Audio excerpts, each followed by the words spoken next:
গোটা বাংলাদেশ শোকে স্তব্ধ।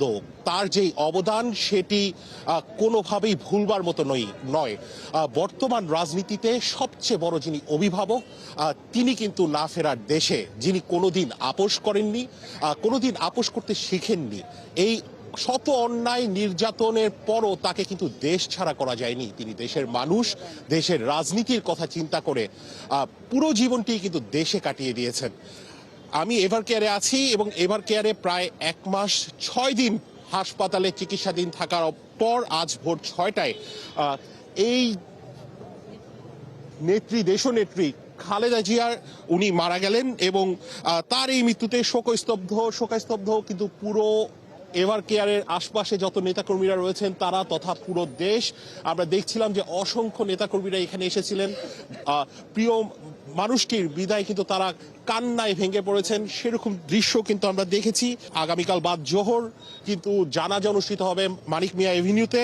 তার পাশাপাশি কিন্তু জিয়াউর রহমানের যে সমাধিস্থল রয়েছে তার পাশেই কিন্তু শায়িত হবেন চিরনিদ্রায়। আমরা দু একজনের সাথে কথা বলবো। আমরা দেখছি যে অনেক আবেগ কিন্তু নিয়ন্ত্রণ করতে পারছেন না। আপনি কাঁদছেন দেখছি, অনেকক্ষণ ধরেই কাঁদছিলেন, একটু বলবেন। কি বলবো বাবা, আমি কথাই কইতারি না। কলকাতা রাইতে সকালে হুইন্ডানের না পাগলের বাসায় বসছি। আচ্ছা 30 বছর যাবত আছে ঠিক করে এই ম্যাডামের সাথে নিজেরা কথা বলছি। অনেক ভালো, কি কম আমি কইতে পারি না বাবা। আমরা কিন্তু এখানে যারা যারা আছেন তাদের বেশিরভাগ সবার চোখে পানি দেখছি। আমি দেখছি যে আপনিও শোকে স্তব্ধ হয়ে আছেন, একটু যদি বলেন। জানি পরিস্থিতি সামাল দেবার মতো নয়, তারপর যদি একটু জানতে চাই। আমরা অনেক দিন ধরে ওনার সাথে সেই 90-এর গণ আন্দোলনে থেকে আমি খিলগাঁও থেকে আসছি অনেক দিন ধরে, কিন্তু ওনার এত স্মৃতি, এত ভালোবাসা দেশের মানুষের, সারা পৃথিবীর মানুষ ওনার ভালোবাসা। ওনার রাজনীতির তুলনা নাই। ওনার রাজনীতি, উনি কোনো অন্যার কাছে কখনো আপোস করে নাই। উনি আমাদের ছাইরা যায় নাই, পালাই নাই, দেশ ছাইরা যায় নাই। দেশের মানুষের কাছে রয়েছে শত অত্যাচার, শত গঞ্জনা, অসুস্থ, তারপর বাংলাদেশের মানুষের পাশেই রয়েছে। কারাগারে ছিলেন, নানাভাবে তাকে দেশের বাইরে পাঠানোর চেষ্টা করা হয়েছে, কিন্তু তিনি কখনো আপোস করেননি, তিনি কখনো দেশ ছেড়ে যাননি। আমরা যদি আরো একজনের সাথে কথা বলার চেষ্টা করি, একটু যদি আপনার সাথে কথা বলি। আমি বাটারা থানার যুগ্ম আহ্বায়ক, কিন্তু খালেদা জিয়া মারা গেছে, আমার মা মারা গেছে। আমার মা মারা যাওয়ার পর আমি কান্না করিনি, আমার হাত পা ভেঙে গেছে, আমি গড়তে লড়তে পারি, রিক্সা দেন তেন আসছি। আমার অনেক কষ্ট লাগতেছে ম্যাডামের জন্য, আমার মার জন্য আমি এত কষ্ট পাইনি। আমাদের ম্যাডাম আমাকে এত ভালোবাসা দিছে, ভাষা প্রকাশ করা যায় না। আমাদের ম্যাডামের ভালোবাসা, দেশ থেকে সে চলে যায় নাই, আমাদের ম্যাডামের আমাদের লেগে, আমরা জনগণের জন্য কত ভালোবাসা দিছে। যদি একটু আপনার কাছ থেকে জানি, দেখছি যে আপনিও আসলে শোকে পুরো মুছড়ে পড়েছেন, যদি একটু বলেন। ওনার আর কি বলবো, উনি হলো তিনবারের প্রধানমন্ত্রী, উনি আমাদেরকে ছেড়ে কখনোই যায় নাই। ওনারে কত কিছু রইয়া দিছে যে দেশের থেকে চলে যেতে, উনি যায় নাই। উনি বলছে দেশের বাইরে আমার কেউ নাই, আমার এই বাংলাদেশে আমার সব, আমি কোনোদিনই যাব না। ওনারে অনেক অত্যাচার করছে, তারপর উনি যায় নাই।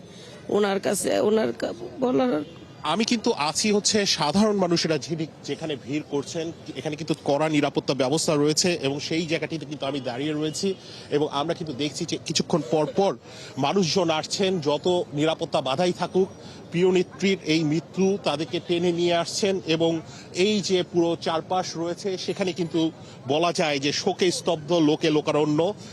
আপনি জানেন যে দেশের প্রথম নারী প্রধানমন্ত্রী বেগম খালেদা জিয়া, জিয়াউর রহমান বীর উত্তম যখন বাংলাদেশের রাষ্ট্রপতি হন, তখন বেগম জিয়া ফার্স্ট লেডি হিসেবে, তার সঙ্গী হিসেবে যুক্তরাজ্যের প্রধানমন্ত্রী মার্গারেট থ্যাচার এবং নেদারল্যান্ডের রানী জুলিয়ানার সাথে বিশ্ব নেতৃবৃন্দদের সাথে সাক্ষাৎ করেন।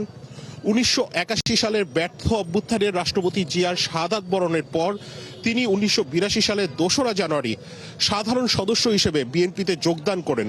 তিনি 1983 সালের মার্চ মাসে দলের ভাইস চেয়ারম্যান নির্বাচিত হন এবং 1984 সালের আগস্টে দলের চেয়ারপারসন নির্বাচিত হন। 1982 সালে বাংলাদেশের সেনাবাহিনীর প্রধান জেনারেল হুসেইন মোহাম্মদ এরশাদের নেতৃত্বে একটি সামরিক অভ্যুত্থানের পর খালেদা জিয়া গণতন্ত্র পুনরুদ্ধারের জন্য সর্বাত্মক আন্দোলনের সূচনা করেন। তিনি এরশাদের স্বৈরাচার অবসান ঘটাতে 1983 সালে গঠিত 7 দলীয় জোট গঠনের স্থপতি ছিলেন। তিনি 1986 সালের কারচুপির নির্বাচনের বিরোধিতা করেন এবং নির্বাচনে অংশগ্রহণ থেকে বিরত থাকেন। যদিও তখন কিন্তু আমরা দেখেছিলাম যেমনটি ইতিহাস বলে, আওয়ামী লীগ, জামাত ইসলামী এবং বাংলাদেশের কমিউনিস্ট পার্টির মতো রাজনৈতিক প্রতিদ্বন্দ্বীরা এরশাদের অবৈধ সরকারের বৈধতা দেওয়ার জন্য জাতীয় পার্টির নেতৃত্বাধীন শাসনের অধীনে নির্বাচনে তখন কিন্তু যোগ দিয়েছিলেন। তার দৃঢ় সংকল্পের কারণে তাকে 1983 থেকে 1990 সাল পর্যন্ত 7 বার আটক করা হয়েছিল। তিনি বিএনপির ছাত্র সংগঠন জাতীয়তাবাদী ছাত্র দলকে শক্তিশালী একটি সংগঠনে পরিণত করেন। একজন সাধারণ গৃহবধূ থেকে রাষ্ট্রের সর্বোচ্চ স্থানে কিন্তু তিনি পৌঁছেছেন। তার ত্যাগ, সংগ্রাম, পরিশ্রমের মাধ্যমে কিন্তু দলকে আঁকড়ে ধরেছেন এবং তিনবার কিন্তু তিনি প্রধানমন্ত্রী হয়েছেন। সারা দেশে 321 ছাত্র সংসদগুলোর মধ্যে 270টিতে সে সময় কিন্তু জয়লাভ করে এই ছাত্ররা এরশাদ শাসনের পতনের আন্দোলনে গুরুত্বপূর্ণ ভূমিকা পালন করেছিল। 1980 দশকে এরশাদের সামরিক স্বৈরাচার বিরুদ্ধে কঠোর বিরোধিতা এবং বাংলাদেশের গণতন্ত্র পুনরুদ্ধারের আন্দোলনে ভূমিকা রাখার কারণে তিনি আপোষহীন নেত্রী হিসেবে খ্যাতি অর্জন করেছিলেন, যে কারণে আজ অবধি সেই আপোষহীনতা তিনি ধরে রেখেছেন, শত প্রতিকূলতার মাঝেও কিন্তু ধরে রেখেছেন। নানা রোগে কিন্তু আক্রান্ত ছিলেন। আমরা যেমনটি বলছিলাম, গেল 24 নভেম্বর তাকে কিন্তু এবার কেয়ার হাসপাতালে তীব্র শ্বাসকষ্ট নিয়ে কিন্তু ভর্তি করানো হয়। রেগুলার চেক আপের জন্যই ভর্তি করানো হয়েছিল। এরপর কিন্তু 1 মাস 6 দিন তিনি রীতিমতো চিকিৎসাধীন ছিলেন এবং রীতিমতো যুদ্ধ করে অবশেষে না ফেরার দেশে পাড়ি জমালেন। 1991 সালের 27 ফেব্রুয়ারি একটি অবাধ, সুষ্ঠু সাধারণ নির্বাচনের মাধ্যমে দেশের প্রথম নারী প্রধানমন্ত্রী নির্বাচিত হন বেগম খালেদা জিয়া। তার প্রধানমন্ত্রিত্বকালে বাংলাদেশ সংসদীয় গণতন্ত্রে পরিণত হয়। বাংলাদেশের প্রধানমন্ত্রী হিসেবে তার মেয়াদে কিছু বড় অর্থনৈতিক পরিবর্তনের সূচনা হয়েছিল। কর্মসংস্থানের হার ব্যাপকভাবে বৃদ্ধি পায় সেই সময় এবং শুধুমাত্র তৈরি পোশাক শিল্প খাতেই 5 বছরে কর্মসংস্থানে বৃদ্ধি হয়েছিল 29%।